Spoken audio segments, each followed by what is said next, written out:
Fala nação rubro-negra. Sejam bem-vindos ao canal Flamengol. Depois do vexame contra o Olímpia, no Paraguai, trago informações quentíssimas de Mauro César Pereira e Vene Casagrande sobre os bastidores do Flamengo. A chapa esquentou. Mas antes de qualquer coisa, dá aquele like esperto, se inscreve e toca no sininho para ficar por dentro de tudo. Agora vamos às notícias. Créditos canal Mauro César e SBT Esportes Rio. Fernanda Maia, falando sério agora, eu acho que, brincadeiras à parte, a gente precisa ter um discurso bem sério aqui, porque o que aconteceu ontem foi uma das noites mais lamentáveis da história do Flamengo. Faltou vergonha na cara. E não é possível que os jogadores do Flamengo, após a partida, não se olhem no espelho e pensem o seguinte: o que eu tô fazendo com a camisa do Flamengo? A partir do momento que esses jogadores eles vestem a camisa do Flamengo, eles ao mínimo, eles precisam honrar a quantidade de torcida que estava acompanhando essa partida de ontem. Eles representam mais de 40 milhões de torcedores. E o que eles fizeram ontem foi uma noite ridícula, uma noite vergonhosa, uma postura lamentável. E eu, infelizmente, tenho que criticar o Gabigol, porque após a partida, ao invés de ele ter um discurso de autocrítica, de uma autoanálise, ele parar e pensar e falar, eu não fiz um bom jogo, ele preferiu criticar a arbitragem, alegando que a Conmebol é ao lado do estádio e por isso que o Flamengo foi prejudicado por conta da arbitragem. Não, Gabigol, o Flamengo foi prejudicado e eliminado graças ao próprio Flamengo. E é um problema enraizado que a gente vem falando desde o começo do ano. É um erro, para a gente chegar até a vergonha contra o Olímpia, a gente precisa relembrar tudo que a diretoria fez. Ou seja, nada, só besteira. Eles tiraram o Dorival Júnior e colocaram o Vitor Pereira. Depois, no meio da temporada, contrata o Sampaoli achando que o Sampaoli fosse dar jeito. O Flamengo se auto-sabota, Fernanda Maia. Depois do jogo contra o Atlético Mineiro, uma virada histórica dentro do Campeonato Brasileiro, o que aconteceu? Um funcionário deu um soco na cara de um atacante. O ambiente do Flamengo hoje é péssimo, um ambiente horrível. E óbvio, não é culpa só dos jogadores, não. É culpa também do Sampaoli, a gente brinca aqui, mas o Sampaoli errou em tudo ontem. O Sampaoli é um treinador que cobra intensidade. O que ele faz? Me coloca o Felipe Luiz, que não tem mais nenhuma intensidade. Nenhuma intensidade. E o pior, ele deixa o Felipe Luiz até os 30 minutos do segundo tempo, algo inexplicável. Todas as jogadas do time paraguaio foram em cima do Felipe Luiz. Como um time, como o Flamengo, com o investimento que tem, me toma 3 gols de cabeça numa única partida. O Matheus Cunha, ele não sai em nenhuma jogada. O Gabigol andando em campo ontem e o Sampaoli não coloca o Pedro. Claro, por quê? Por quê? Óbvio que ele tá com implicância com o atacante do Flamengo. A partida que o Gerson fez ontem, uma partida lamentável. Andando em campo sem nenhuma vontade de vencer. E o que mais me revolta, Fernanda Maia, não é perder. O Flamengo não vai ganhar sempre. A forma como perde. Após o jogo, os jogadores não demonstram nenhuma insatisfação. Exceto o Bruno Henrique, que botou a cara e pediu desculpas à torcida do Flamengo. E, de fato, o que esses jogadores fizeram ontem, eles precisam ser cobrados sim, porque é uma postura como se nada tivesse acontecendo, aceitando a derrota. Eles sentam num passado recente de vitória e pronto. Precisa ter uma reformulação no elenco do Flamengo. Esses jogadores não têm mais vontade de vencer, não têm mais tesão. E vou repetir aquilo que o Louco Abreu disse, você vai se recordar disso, para jogar no Flamengo tem que ter aquilo roxo. Tem que ter vontade, tem que ter aquilo roxo, não tem jeito, os jogadores não têm mais vontade de vencer. O problema do Flamengo hoje é falta de tesão.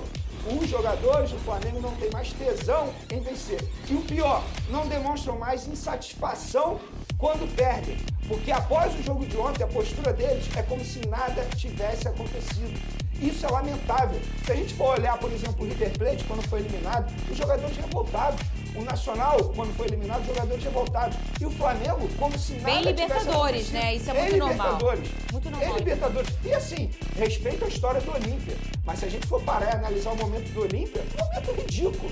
Tanto é que a gente falou aqui que o Flamengo chegava como um amplo favorito e que seria uma vergonha se não passasse. Para piorar a eliminação, a forma como foi. O Flamengo saiu na frente, depois tomou a virada de 3-1, tomando 3 gols de cabeça e os jogadores, após o jogo, como se nada tivesse acontecido, aceitando uma derrota vexatória. Então, os jogadores do Flamengo, saibam, vocês entraram na história, mas de uma forma negativa, porque o jogo de ontem, além do resultado, vai além do resultado. A postura de vocês é uma postura vergonhosa. Vocês deveriam ter vergonha, porque ao vestir a camisa do Flamengo, vocês representam muita gente, mais de 40 milhões de torcedores. Mas vamos lá, eu até entendo ele ter começado o jogo com o Felipe Luiz. Quando saiu a escalação, eu falei, beleza, eu entendi o que o São Paulo quis fazer, até porque ele botou o Davi Luiz, que teoricamente não faz uma cobertura tão forte como o Léo Pereira faz do lado esquerdo.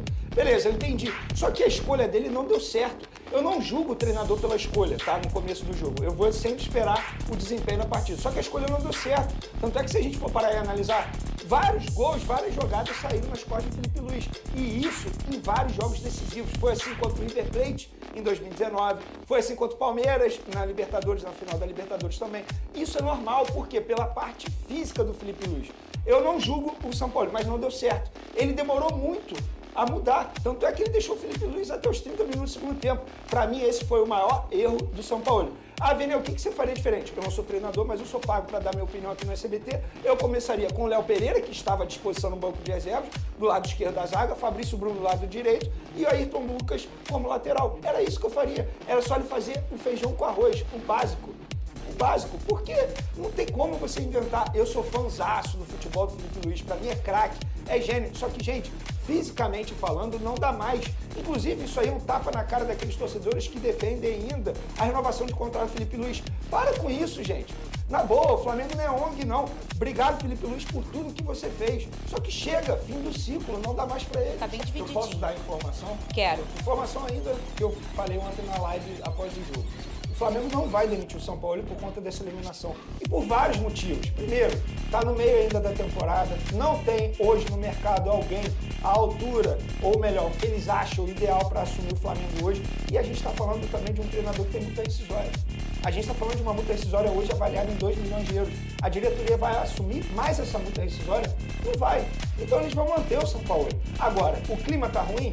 Gente, o São Paulo, ele trabalha desse jeito. Essa é a metodologia dele. Ele chega ao CT do Urubu, dá o treino dele, zero resenha com os jogadores, não é aquele treinador ligado aos jogadores e vai embora. Ah, mas isso é errado. Gente, a diretoria, quando contratou, sabia disso. Todo mundo sabe como o São Paulo trabalha. A questão é o seguinte, quer melhorar? Chama o São Paulo para conversar e fala, cara, olha só, seja mais parceiro dos jogadores. Enfim, a diretoria precisa também fazer algo. Não é simplesmente botar a culpa no São Paulo e pronto. Não vai demitir. Agora, respondendo a enquete, se você me permite, eu acho que a eliminação bota na culpa do São Paulo. Porque a forma como ele montou o time e a forma como ele mexeu a equipe durante o jogo, extremamente culpa dele, não tem jeito. Mesmo depois de um jogo absurdamente ruim, vergonhoso, a palavra é essa, vergonha. Foi a palavra que eu usei na pergunta que fiz ao Everton Ribeiro e ele mesmo admitiu na resposta. Você viu que ele falou, realmente foi uma vergonha. Pelo menos isso, né? O capitão do time admite que foi uma vergonha. Não perder para o Olímpia pela história do clube e pela mobilização, pelo empenho dos atletas do time paraguaio, mas pelas circunstâncias, pela disparidade econômica, pela disparidade técnica, mas principalmente pela falta de empenho, pela falta de concentração, pela falta de dedicação, pela falta de futebol, pela falta até de profissionalismo do time do Flamengo. E o mais incrível é que ainda tem gente que afirma, não, é besteira esse negócio que escolhem jogos. E eu tenho dito sempre, não sejam tão obtusos. Quando a gente falava aqui que escolhiam jogos de Copas e no campeonato o empenho não era o mesmo, isso não significa que não possa mudar, isso não significa que eles podem escolher jogo nenhum. Cuiabá, Campeonato Brasileiro, time cheio de reservas, não competiu.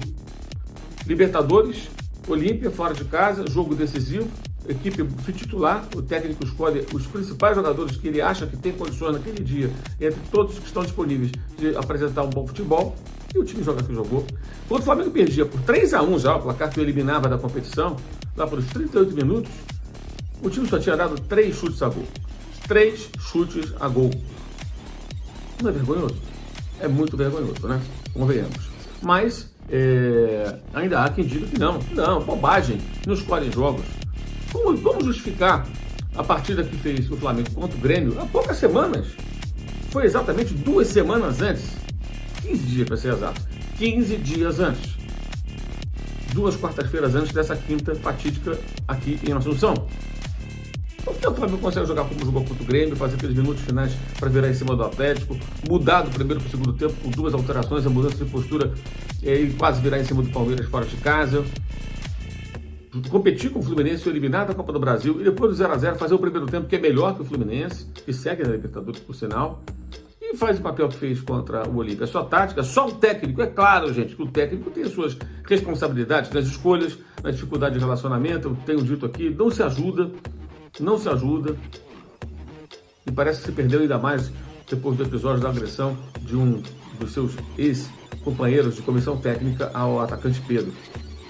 Então vamos olhar um pouquinho. É muito fácil falar que é trabalho de longo prazo. Tenha uma consciência você que está fazendo isso de forma constrangedora, com enorme disfarçatez. Não, temos que fazer trabalho de longo prazo. E aí, quando tem uma crise, bate no técnico, mas não ataca os jogadores, não critica os jogadores. Acham mesmo que os jogadores não têm nenhuma responsabilidade? Acham mesmo que algum técnico... Gente, o que mais é preciso? Até com o Dorival eles não corriam mais no final da temporada. O Flamengo ganhou 2 competições importantes jogando com o freio de mão puxado. Entrando de férias muito antes do início das férias, depois de ganhar as taças. E ficando por 42 dias, que esse grupo de jogadores quis. E nos últimos jogos da temporada entrando em campo sem o menor interesse, a ponto de perder para o Avaí, perder para o Curitiba, quase perder para o Juventude. Eu falo de 2 times rebaixados e um que escapou do rebaixamento justamente em cima do Flamengo e que esse ano continua lutando para sair da zona de rebaixamento. Ligue nos pontos. O Flamengo tem um grupo de jogadores que é uma panela, onde você vai encontrar exceções. Alguns jogadores que querem jogar, querem competir. Outros vão jogar de acordo com a sua conveniência. Se não gosta do técnico, o ambiente não está legal, eles não fazem o menor esforço. O menor esforço. São protocolares. E o que a gente vê nisso tudo? A gente vê um time que perde o elenco, que perde alguns jogadores, que saem por uma questão de mercado, porque ficaram veteranos, então transformações acontecem no elenco, mas é como se entrassem novas peças que se adaptassem naturalmente àquele sistema. O sistema sempre sai vencendo. Esse é o verdadeiro sistema. O sistema rubro-negro. O sistema que afunda o Flamengo. O sistema que o dinheiro não consegue comprar contra ele o antídoto. Não tem. Não é o dinheiro. Aí é atitude, é competência e a diretoria demonstra incapacidade de fazer as mudanças necessárias. Certamente o técnico vai rodar. Não vou dizer aqui que ele não mereça a demissão, porque o trabalho dele em momentos decisivos acaba se mostrando frágil. A relação dele com os jogadores parece sem solução. Ninguém vai poder mandar todo mundo embora ao mesmo tempo, mas está na hora de começar a olhar também para as responsabilidades dos jogadores e cobrar os jogadores. A ver. No mais, o Olímpia mereceu, foi heróico, time extremamente concentrado, mobilizado, muita limitação na forma de jogar, muita limitação dos jogadores, mas colocaram tudo dentro de campo. Tudo. E a torcida, a integração, foi um espetáculo, uma aula, como eu disse no começo desse vídeo, uma aula paraguaia, arrogância, falta de profissionalismo, falta de seriedade, falta de respeito à camisa.